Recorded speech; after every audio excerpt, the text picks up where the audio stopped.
وہ جو ہوں گی بیویاں دی جائیں گی ان جنتوں میں وہ ایسے ہوں گی جیسے لال اور مونگے. فبأي آلاء ربكما تكذبان هل جزاء الإحسان إلا الإحسان. کیا احسان کا، بھلائی کا، نیکی کا بدلہ احسان اور بھلائی کے سوا بھی کچھ ہو سکتا ہے؟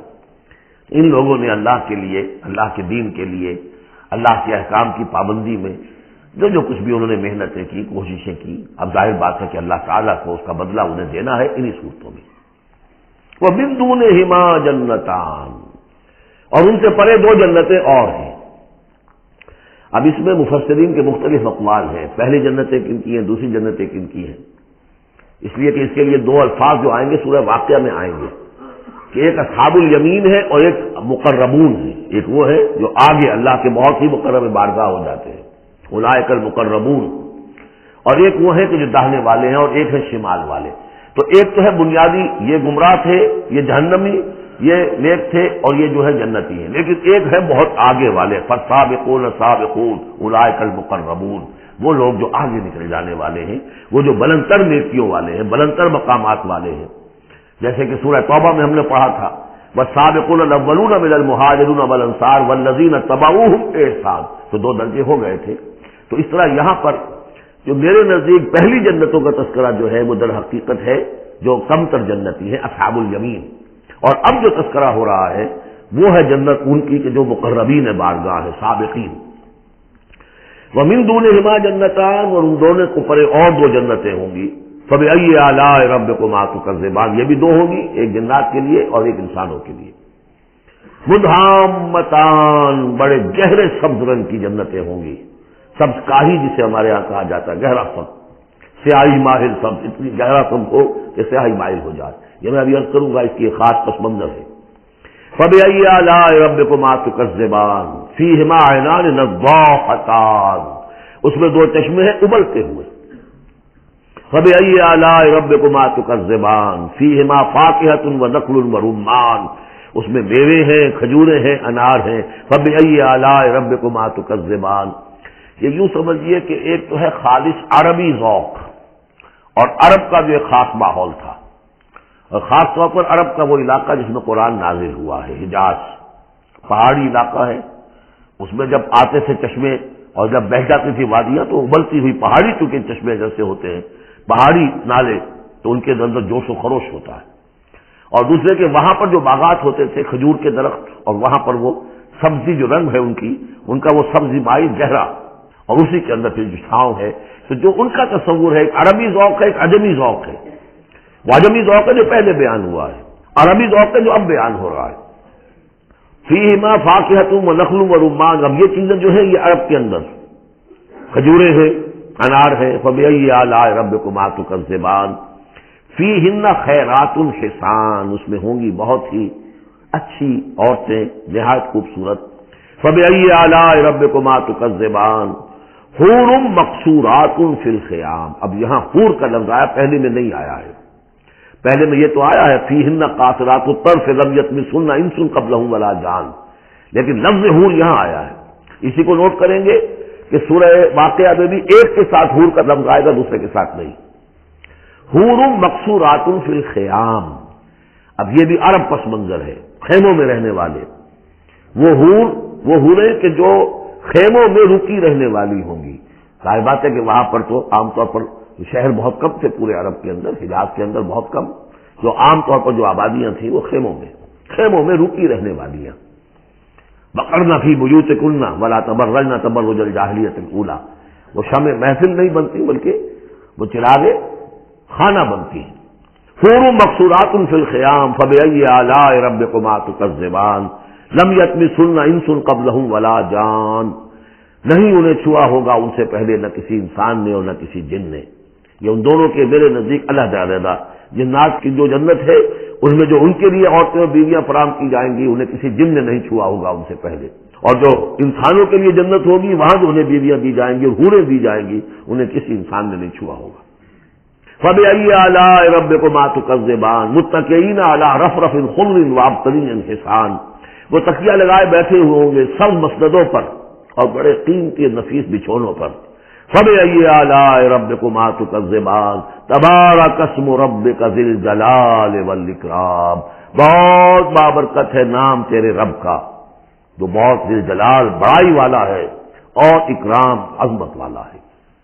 اب اس میں آپ نے دیکھا نبی، رسول، کتاب، کسی کا کوئی تذکرہ نہیں، اللہ اور آخرت، جنت اور دوزخ، باقی اللہ کی کریٹو جو اس کی ایکٹیویٹی ہے، آیات آفاقیہ، آیات انفسیہ، تذکیر بآلاء اللہ، ان کا ذکر ہے۔ تو منفرد ہیں یہ صورتیں دونوں اس اعتبار سے، اور جوڑا ہونے کے وہ نسبت آپ کو بڑی نمایاں نظر آئے گی اس میں۔ وہ مضامین جو یہاں آئے ہیں ایک ترتیب سے، یہاں اس کی عکسی ترتیب سے۔ بارک اللہ لی ولکم فی القرآن العظیم ونفعنی وإیاکم بالآیات والذکر الحکیم۔